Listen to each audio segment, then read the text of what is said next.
we're gonna share with you our thoughts on Spider-Man: Homecoming, which comes out in a year.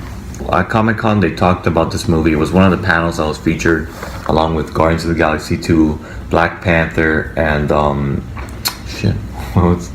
what else was there? Doctor Strange. I'm sorry, but Spider-Man: Homecoming, they brought out the director John Watts. Tom Holland came out, and then a couple. I don't know what that was. It's a frog in my mouth. They brought out some of the people from the cast: Zendaya, Laura Harrier, Tony Ravioli, The guy that's playing Rivalori. the other guy that no one knows. But Yeah, this chubby guy, this chubby like Hawaiian kid came out of nowhere. Nobody has seen him in any set photos. Steal the show. Yeah, like he was like on the mic the whole time, and I feel like everybody in that room's like, who the hell is this guy? Like he just got Ned, dude. Yeah, but Ned Leeds, who's the Hobgoblin in the comics, who apparently is just, I don't know, it makes no sense. I don't know, but Let them do what they want. yeah, no, I have a lot of faith in that movie. I think that, they got a really good cast, and they said that they're going for a very teenage movie. It's set in high school. It's the youngest Spider-Man we've ever seen on screen. All the characters that are around him are going to be really young. He's going to be like 15 in this movie, so he's going to be your age when the movie comes out. The director said he wanted to put an emphasis on what it would feel like to be a kid in high school who's Spider-Man, and Captain America, you've met Iron Man, and you can't tell anybody about it. That sucks. You're actually a really cool person, but nobody knows that you're a nobody.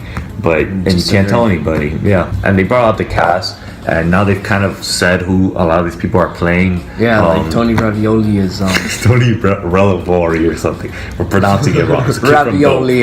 Ravioli is playing Flash Thompson, which is kind of weird because Yeah, he doesn't really have the look. Yeah, It's usually like a buff, tall guy, like blonde. Yeah. Tony, it's definitely not going to be like the physically intimidating type of Flash that we're used to getting. I'm just finding his last name, Tony. We have Liz Allen's going to be played by Laura Harrier. That's a love interest of Peter Parker in the comics. So I guess, the first Spider-Man trilogy went for Mary Jane. Now Amazing Spider-Man went for Gwen. Now it's Liz. So right. Everybody wants, all the movies want to be distinct from each other. Of course. So that's good. You have new characters like Ned, like we mentioned. Whoever the hell that is. And Liz. Michelle that Zendaya is going to be playing.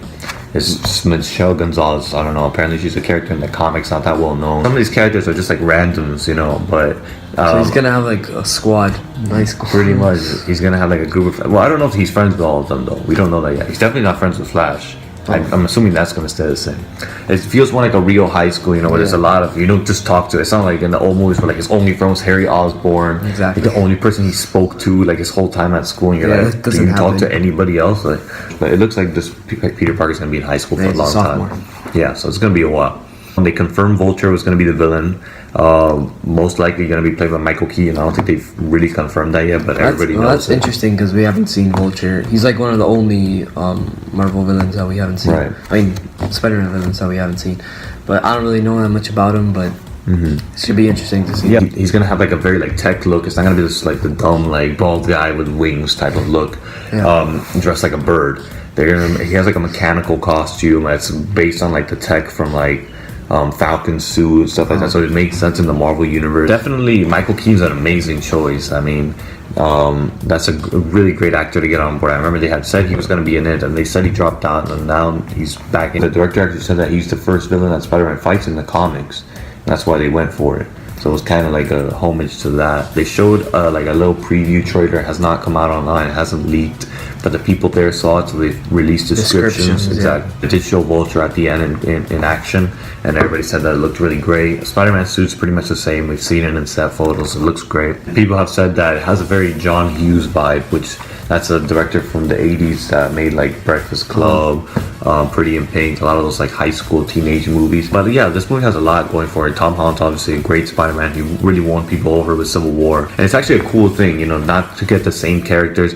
And I feel like they can kind of do whatever they want with them. It's definitely really interesting to see what Marvel Studios does with it. Now he can interact with Tony Stark, and to not have him like old, like not old but older, like Robert Downey Jr., Chris Evans, not that old, but Chris Evans. He's just a kid. It's like 15 years younger than Chris Evans, and he's gonna be the face of Marvel Studios, right, for a while. they made the smart decision by going younger. I remember with Andrew Garfield, they told us when they did the first reboot, oh, we want to spend a lot of time with Peter Parker in high school. Yeah. But when they casted Andrew Garfield, it was like, this guy's so old. But they don't have to worry about that with Tom Holland, because Tom Holland, he's 19, but he looks, or not 20, but he looks very young. They got a whole young He's cast. playing a 15-year-old. Yeah, he's gonna be, and it's believable. It's not one of those people where you're like, nah, he can't pass us 15. He looks young. Yeah, I mean, I'm younger than him. Apparently, makes no sense. But He's playing someone that's my age. yeah, So exactly. There you go. The age difference between us, that means nothing to Tom Holland. I don't know too much about the director John Watts, but from what I've heard him talking about the character in the movie, I think he's really going for a smart approach with this. Kevin Feige's going to be involved. And Sony somehow still involved with the movie, which has me a little bit. Like, yeah, it doesn't really make sense because they're like sharing it. But yeah, and they still have some say in it, but I don't think that's going to affect it negatively. I mean, this is no Marvel Studios version of Spider-Man that we've been wanting to see, so I'm really excited for it. I think it's gonna be really good. Well, that's our opinion Hopefully on the footage leaks. That's our opinion on everything we've heard about Spider-Man: Homecoming so far. Thanks for watching.